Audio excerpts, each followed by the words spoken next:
Mr. Prakash, you must start, because for the last 5 years, BBMP, Bengaluru ruled by BJP, Karnataka ruled by BJP. When Siddaramaiah was in power, you used to say 10% commission sarkar. Now it has gone up to 40%.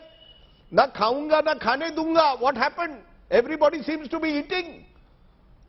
No, first of all, we were not in the power for the last 5 years in the BBMP. Let me be very clear. It was the Congress party was in the power for the last 4 years. Only for the last term, the BJP came back to power after the change of power at the Vidhan State Assembly. That's right. We were not in power. So that is since 2019, post 2019. Let me complete. Yes. In the last 22 years, BJP is in power in Karnataka for only about 7 years. Rest of the period, it is Congress and the JDS which were in power. JDS sharing power with the Congress party are with us for 2 years. So we are only there for 7 years.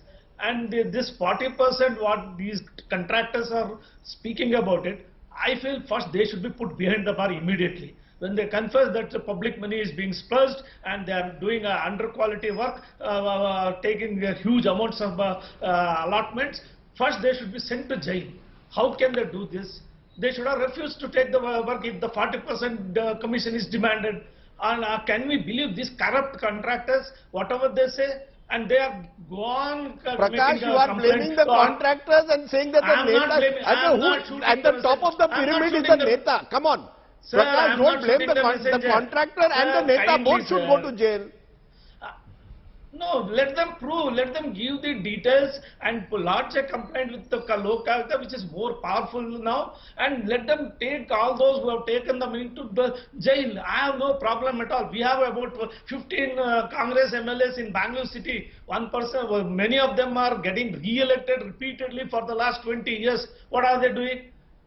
Is their constituencies free from potholes, or it is free from any of the civic problems? If the Bangalore has a problem, it is every party MLA is also responsible. And these contractors who are confessing on camera, I take your... they even wrote to the Prime Minister, some of them. You know that some of them went public and wrote to the Prime Minister. Election-driven. Sir, they are election-driven campaign.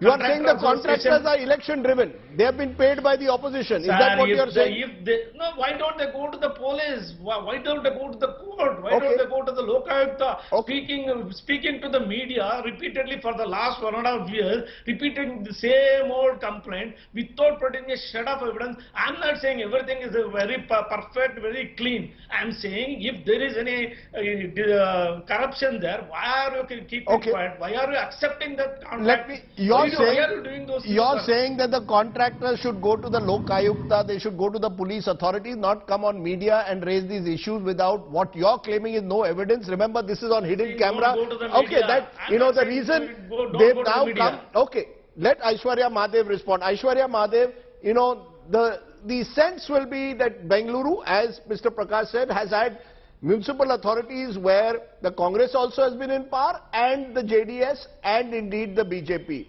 So this is not an issue which is necessarily political party specific. The BJP is in power in the Vidhan Sauda. Is that enough reason to blame only the BJP for what's going on, the so-called 40% Raj?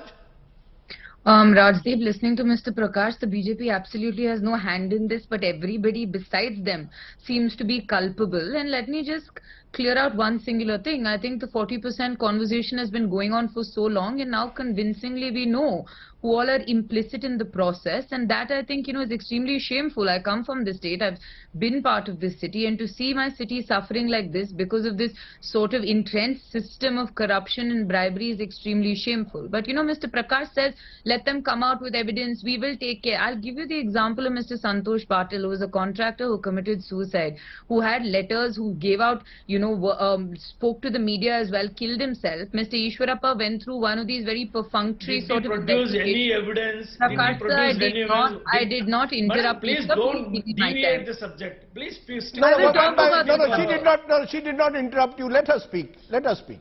Rajdeep, the saddest part today is that even if you want to speak out the truth, the same manner in which Mr. Prakash completely discredit the Contractors Association, who, mind you, depend on the government money for their livelihood. If they've gone to the extent of saying we haven't been paid our dues without a bribe, risking being blackballed, risking being ostracized by the government for further contracts, you realize how serious the situation is. So now the question comes down to, where does the buck stop? Where does accountability come from? I can tell you very clearly that tomorrow, if you have an investigation, if there are legislators on either side of the board, including us, we will take responsibility for it, because we have had ministers resign, we have had MLAs put under the scanner, while the BJP, whether it's Arga Jnanendra, Ashwath Narayan, in all these scams that you've seen throughout, even Mr. Muniratna, you've seen the BJP is completely covered up, including Ishwarappa, covered up for them.